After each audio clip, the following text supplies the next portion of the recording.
제가 할까요? 네, 이제 저희가 강의가 끝났기 때문에 지금부터는 질의응답을 하도록 하겠습니다. ESG만 하더라도 상당히 많은 그 질문들이 들어왔는데요. 저희가 시간 관계상 그 모든 것을 답할 수는 없기 때문에 그 중에서 유사한 것들을 묶어서 좀 개수를 줄여서 답을 하도록 하겠습니다. 먼저 제가 하고 그 다음에 우리 신 실장님 또 하고 교대로 한번 답을 해보겠습니다.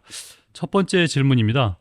ESG 투자의 성과 그리고 장기적인 금융 성과 간에는 어떤 상관관계가 있나요? 라고 질문을 했는데 이 질문에 대한 답은 아까 제가 강의 중에 블랙록의 이야기를 좀 드렸는데요. 거기에서 그랬죠.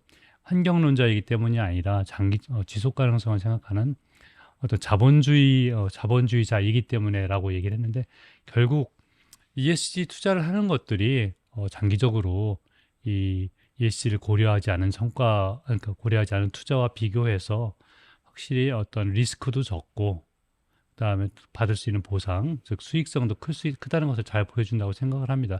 이게 왜 그러냐면 대표적인 게 이제 기후 변화와 관련된 것들인데, 이 좌초자산이란 말이 있습니다. 그냥 화석연료 쪽으로 들어가 있는 많은 어떤 투자들, 자산들, 예를 들면 뭐 석유 개발이라든가 이런 것들이 어, 멀지 않은 시기에 상당히 그쪽에서 가치가 하락할 것이다라는 것들이 이제 전문가들의 공통된 의견이기 때문에 그런 투자들은 지금으로서는 뭐 가치 있어 보이지만 뭐 10년, 20년 지났을 때는 그게 이제 가치가 크게 떨어질 것이다. 그런 측면에서 ESG를 고려한 투자는 확실히 장기적으로도 성과가 좋을 것이다라고 하나의 예로 설명을 할 수 있을 것 같습니다. 그 탄소 중립 사회로 이제 전환되기 위해서는 높은 비용이 필요한데 이러한 지원이 이제 어떻게 이루어져야만 할까요?라고 해서 질문을 주셨는데요.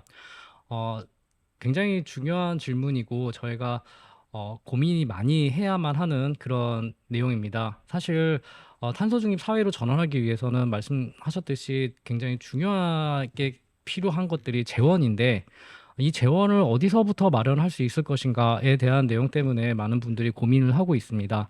실질적으로 지금 어, 저희가 이 탄소 중립을 위해서 따로 기금을 마련해 놓은 것이 있는데 이제 기후 대응 기금이 따로 있습니다. 그래서 이 기금을 이용해서 재원을 마련하고 있기도 하지만 어, 전반적으로 우리 사회에서 부담되는 전체 비용을 대응 기금에서 활용하기는 어렵습니다. 그렇기 때문에 어찌됐든 간에 탄소 중립으로 한다. 그리고 에너지 전환을 하겠다. 그리고 이를 통해서 어떤 변화가 있을 것이다라고 한다는 점에서는 우리 사회가 짊어져야 하는 비용들이 어찌됐든 간에 발생을 하게 되고 이러한 비용들은 아마 국민에게 일부분이 부담이 될 가능성이 굉장히 높습니다. 전기 비용이 그 하나의 예가 될 수가 있고 또 제품을 살 때 들어가는 세금들도 마찬가지로 오를 수도 있습니다.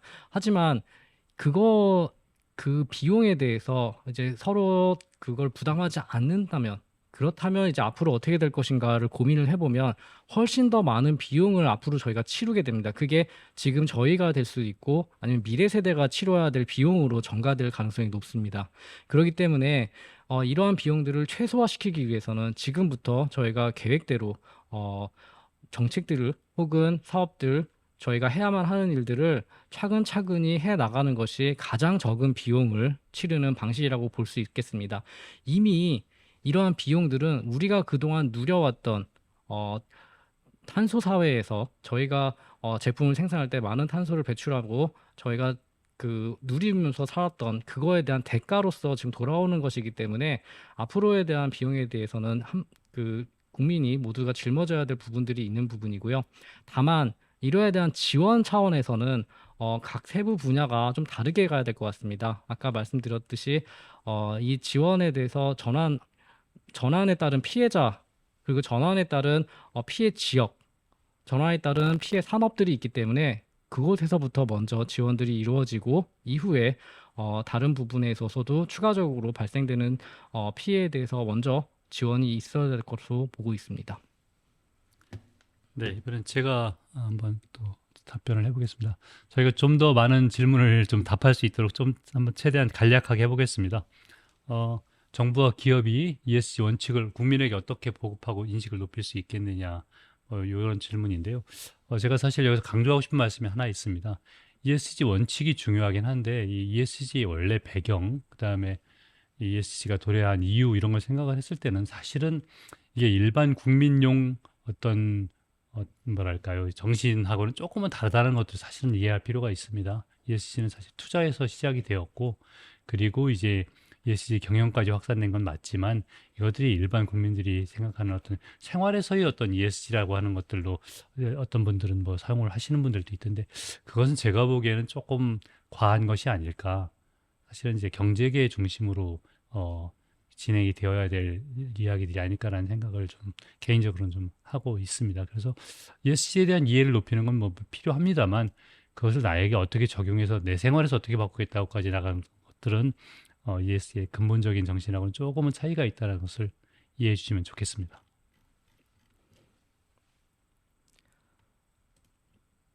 네, 다음 질문입니다. 우리나라 탄소 중립은 어느 단계에 있나요? 라고 물어보셨습니다. 어, 제가 이 질문에 대해서 답변을 좀 드리고자 했던 이유는 일단 우리나라가 탄소 중립에 대해서 선언도 하고 또 탄소 중립을 하겠다고 목표도 세우고 계획도 세웠지만 실질적으로 코로나 이전까지 한국에서 온실가스가 감축했었던 어, 적은 아직은 없었습니다. 왜냐하면 기존에 저희는 계속해서 경제가 성장하고 있었고 그 높은 경제 성장 속에 저희 어, 탄소를 많이 배출할 수밖에 없는 그런 산업들이 중심이 돼서 우리나라 수출을 많이 했던 그런 산업 구조 하에서 경제가 성장했기 때문에 어, 사실 온실가스를 감축을 진행을 제대로 해봤던 그런 경험을 가지고 있지는 못합니다. 하지만 이제 앞으로 이제 우리나라가 어떻게 갈 것이다라고 하는 목표를 세우고 그에 맞춰서 탄소를 감축할 수 있는 기술들을 도입을 하고 또 국민들이 거기에 대해서 협조를 하겠다라고 하는 그런 내용들에 대해서 얘기가 나오고 있기 때문에 지금 우리나라의 탄소 중립 단계는 선진국에 비해서도 한참 뒤쳐져 있고 또 이제 막 시작하는 걸음마 단계이지만 앞으로 그래도 저희가 가야 할 길에 대해서 모두 다 같이 한 방향을 보고 있다면 그 단계는 굉장히 빨리 상승할 것으로 기대를 하고 있습니다. 네, 다음 질문입니다. 기업이 ESG를 고려할 때 비즈니스 모델과 신규 시장 기회에 어떤 영향을 미칠 수 있을지 궁금합니다. 제가 이제 강의를 하면서 ESG 리스크 측면을 많이 얘기를 했고요. 그래서 짧게 제가 이제 기회 측면에서도 어떤 그 도움이 될 것이다라고 얘기를 했는데 실제로 그렇습니다. ESG가 이제 대표적인 게 이제 기후변화 이슈부터 시작을 했다고 말씀을 드렸고요. 이제 기타 여러 가지 이제 사회적 이슈, 뭐 정보보호 이슈 다양한데 이런 것들이 사실은 새로운 기업 어떤 뭐랄까요 비즈니스 기회를 창출하는 것이 맞습니다. 저희가 보고 있는 자료들, 많은 정보들을 보면은 수많은 어떤 그 벤처 기업들 또 새로운 스타트업들이 만들어지고 있는데 그런 것들이 이거 ESG 어떤 정신이 투자 또 이렇게 기업 경영 측면에서 확산이 되면서 거기에서 이것을 통해서 ESG 경영을 할 수 있도록 도와준다든가 또는 새로운 사업 분야를 발굴하는 것들이 많이 있고요. 또 기업 그 자체, 예를 들면 기존에 있었던 기업이라 하더라도 그런 자기들의 어떤 ESG의 어떤 친화적인 ESG 그 성과를 높이는 방식으로 기업 경영을 하다 보면은 그동안 생각하지 못했던 것들을 사업 분야를 좀 줄이고 새로운 분야를 개발을 하게 되는데 그 소위 새로운 분야의 개발이라는 것이 지금 말씀하셨던 이 질문했던 것과 잘 부합하지 않나라고 생각을 합니다.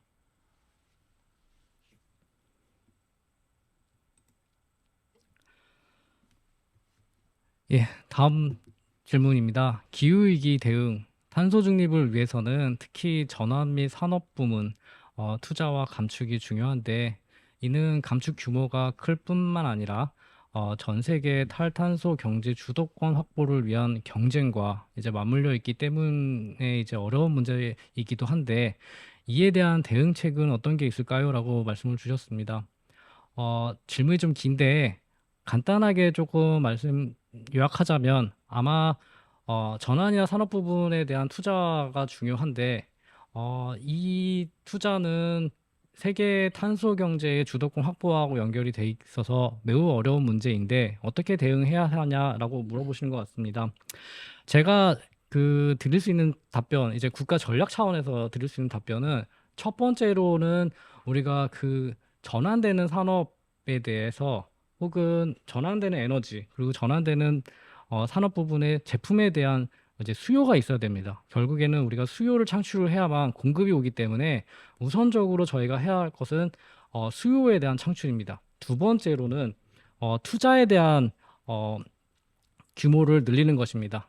감축 규모가 크기 때문에 여기에 대해서 많은 투자가 이루어져야 되는데 이런 투자가 잘 진행되기 위해서는 국가가 좀 나서서 좀 도와줘야 될 그런 필요가 있습니다. 이 부분은 현재 최근에 미국이나 유럽 같이 탄소 경제 주도권 확보를 위해서 신성장 정책들을 활용을 하고 있는데 신산업 정책 이런 신산업 정책은 그간 산업 정책을 쓰지 않고 있었던 국가들조차 앞으로 기후위기 대응과 탄소 중립을 위해서는 이게 굉장히 중요하다고 판단을 하고 있고 국가가 나서서 전략적으로 이제 투자를 증진시키려고 하고 있습니다. 그렇기 때문에 우리나라도 마찬가지로 투자를 증진시키려고 하는 그런 제도들이 이제 필요한데 그런 제도들을 이제 살펴볼 때 규제에 대한 개혁이나 개선이 가장 중요할 것으로 보고 있고 그에 대한 첫 번째 단계가 아마도 배출권 거래제를 개선하는 것들이 이제 들어가 있어야 되지 않을까 싶습니다.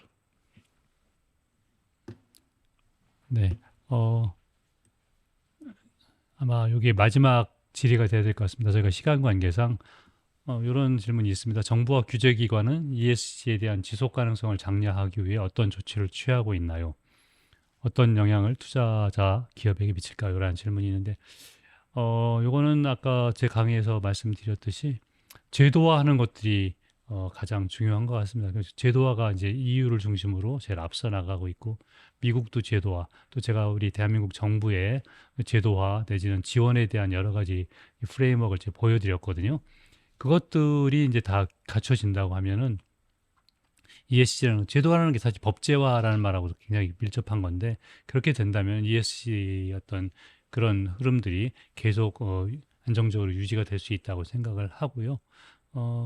그런 측면에서 뭐 다양하게 나와 있습니다. 제가 자세히 설명을 안 드렸지만 우리나라만 하더라도 뭐 ESG 평가 기관에 대한 가이던스를 만든다든가 그다음에 이 지속 가능성 실사 지침의 한국판에 관한 건의 이런 것들이 있어서 국회 차원에서도 논의를 하고 있다는 그런 측면들. 그다음에 이제 ESG 워싱을 방지하기 위해서 표시 광고 제도라든가 이 환경 제품에 대한 어떤 신뢰성 문제에 대해서 환경부 또는 공정거래위원회가 별도의 시행 규칙들, 지침들을 가지고 있거든요. 그것들을 강화하는 움직임이 지금 계속되고 있고요. 뭐 이런 여러 가지 그 노력들이 진행이 되고 있기 때문에 이 ESG 이슈에 대한 지속 가능성은 어느 정도 확보가 되지 않을까 그렇게 생각을 합니다. 뭐 이외에도 많은 질문들이 있었습니다. 제가 받은 것만 해도 한 50개 이상의 질문을 받았는데 시간 관계상 다 다루지 못함을 좀 이해를 해주시기 바랍니다. 신 실장님 예, 마무리하시죠. 오늘 너무 감사합니다. 그리고 참여해주신 분들도 감사드리고 또 이렇게 강의해주신 이 소장님께도 너무 감사드리고 그럼 이상으로 저희 제3회 환경보건 콘서트를 마치도록 하겠습니다. 함께해주신 여러분들께 감사드립니다. 수고하셨습니다. 감사합니다.